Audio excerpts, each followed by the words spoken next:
Sylhet MAG Osmani medical college হাসপাতালের উদ্যোগে ৬ November বুধবার ইএনটি ও হেডনেক সার্জারি বিভাগের উদ্যোগে হাসপাতালে নাক কান গলার ক্যান্সার সচেতনতায় বৈজ্ঞানিক সেমিনার ও আলোচনা সভা অনুষ্ঠিত হয়েছে।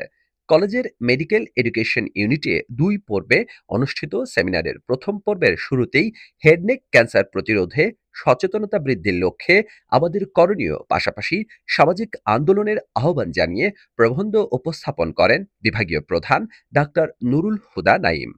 রেডিওথেরাপি বিভাগের পক্ষ থেকে বৈজ্ঞানিক প্রবন্ধ উপস্থাপন করেন সহকারী অধ্যাপক ডাক্তার সর্দার বনিউল আহমেদ।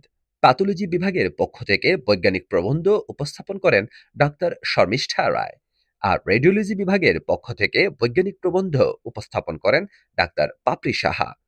বিভাগীয় প্রধান ডাক্তার নুরুল হুদা নাইমের সভাপতিত্বে সেমিনারে প্রধান অতিথির বক্তব্যে সিলেট এমএজি ওসমানী মেডিকেল কলেজের অধ্যক্ষ ডাক্তার জিয়াউর রহমান চৌধুরী ক্যান্সার প্রতিরোধে সচেতনতার জন্য এ ধরনের উদ্যোগকে স্বাগত জানান।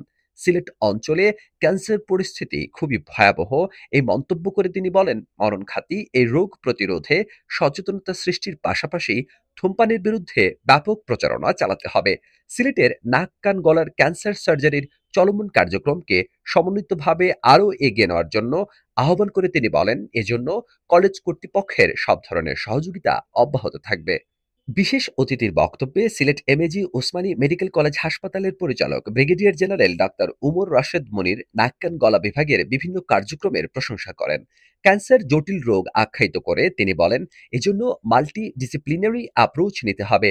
বোর্ডের মাধ্যমে চিকিৎসা করালে ভালো ফল পাওয়া যায়, তাই টিউমার বোর্ডের প্রতি বিশেষ গুরুত্ব দেওয়ার জন্য অনুরোধ করেন। এছাড়া তিনি কক্লিয়ার ইমপ্ল্যান্ট কার্যক্রমের ভূয়সী প্রশংসা করেন। উল্লেখ্য, ইতিমধ্যে ৭৫ জন জন্মবধির শিশুর কানে সফলভাবে কক্লিয়ার ইমপ্ল্যান্ট স্থাপন করা হয়েছে। একই সাথে সুন্দরভাবে প্রকল্প চালিয়ে যাওয়ার জন্য তিনি প্রকল্প পরিচালক বিভাগীয় প্রধান ডাক্তার নুরুল হুদা নাইম সহ বিভাগের সবাইকে ধন্যবাদ জানান। এছাড়াও অনুষ্ঠানে অতিথি হিসেবে উপস্থিত ছিলেন হাসপাতালের উপপরিচালক ডাক্তার সৌমিত্র চক্রবর্তী এবং চর্ম ও যৌনরোগ বিভাগের বিভাগীয় প্রধান doctor Saleh Ahmad Shahin.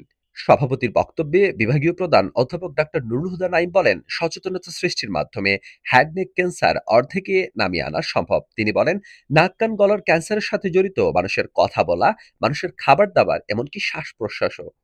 Head neck cancer কিন্তু প্রতিরোধযোগ্য। তামাক এবং তামাকজাত দ্রব্য, হিউম্যান প্যাপিলোমা ভাইরাস, যেটা আমাদের উচ্ছৃঙ্খল জীবনের জন্য আমাদেরকে এখন হেড নেক ক্যান্সারে এটা ভর করেছে। এবং তামাক এবং তামাকজাত দ্রব্যকে আমরা বিভিন্ন ফরম্যাটে গ্রহণ করি। এই ফরম্যাট যেটাই হোক না কেন, এটা কিন্তু আমাদের ক্যান্সারের জন্য ঝুঁকি। সুতরাং আমরা তামাককে অ্যাভয়েড করব। ওসমানী মেডিকেলের নাক কান গলা বিভাগে প্রতি সপ্তাহে নিয়মিত নাক কান গলার ক্যান্সার সার্জারি হচ্ছে।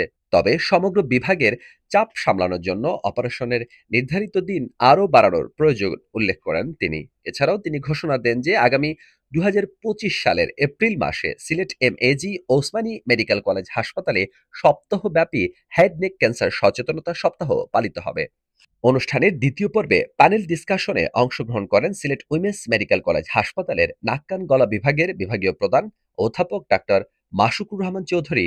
এই অঞ্চলে যে পান সুপারি যে প্রচলনটা আমরা জানি যে বিয়ে বাড়িতে গেলে যদি পান সুপারি না থাকে তাহলে তো অবস্থা খারাপ, এবং কোনো দাওয়াতে গেলে যদি পরবর্তীতে এটা না দেওয়া হয়, আমার মনে হয় অনেকেই সিরিয়াসলি মাইন্ড করে। শুধু পান সুপারি গেলে অসুবিধা হইতে না, যেটা ডেঞ্জারাস সেটা হচ্ছে সাদা এবং জর্দা। এবং দেখা গেছে যে আইইউডিআর এর রেট অনেক বেড়ে যায়। পার্ক ভিউ মেডিকেল কলেজ হাসপাতালের বিভাগীয় প্রধান অধ্যাপক doctor Imad Hossain Chowdhury, Sylhet MAG Osmani medical college হাসপাতালের নাক কান গলা বিভাগের সহযোগী অধ্যাপক এবং বিভাগীয় প্রধান ডাক্তার নুরুল হুদা নাইম, সহযোগী অধ্যাপক ডাক্তার শাহ কামাল, সহযোগী অধ্যাপক ডাক্তার মোহাম্মদ মুখলেসুর রহমান, সহকারী অধ্যাপক ডাক্তার কায়ুম আনসারি, সহকারী অধ্যাপক ডাক্তার কৃষ্ণকান্ত ভৌমিক প্রমুখ। দেশে বিভিন্ন ধরনের ক্যান্সারে আক্রান্তের মধ্যে শুধুমাত্র হেড নেক ক্যান্সারে আক্রান্তের সংখ্যা ৩০ থেকে ৩৫% এবং এর প্রাদুর্ভাব ক্রমবর্ধমান। প্রাথমিক অবস্থায় শনাক্ত করা গেলে হেড নেক ক্যান্সার নিরাময়যোগ্য বলে জানিয়েছেন উপস্থিত বিশেষজ্ঞ চিকিৎসকবৃন্দ। কোনো অনুষ্ঠানে যদি আমরা যাই সিলেট অঞ্চলে এবং ওখানে যদি পান দেওয়া না হয়, তাইলে আবার অনেকে দেখা যায় মাইন্ড করে যে এত কিছু খাওয়াইলো কিন্তু পানটুকু দিল না। তো আমাদের আজকের মেসেজ এইটাই যে আমাদের অত্র অঞ্চলের জন্য পান, সুপারি, তামাক এগুলো কোনো না কোনোভাবে ক্যান্সারটাকে বাড়ায়, ক্যান্সার গঠনে সাহায্য করে। এর জন্য শুধু ধূমপানের পাশাপাশি আমরা পান, জর্দা, সাদা, তামাক এগুলোকেও অ্যাভয়েড করব। এটাই সিলেট অঞ্চলের জন্য আজকের আমাদের মেসেজ।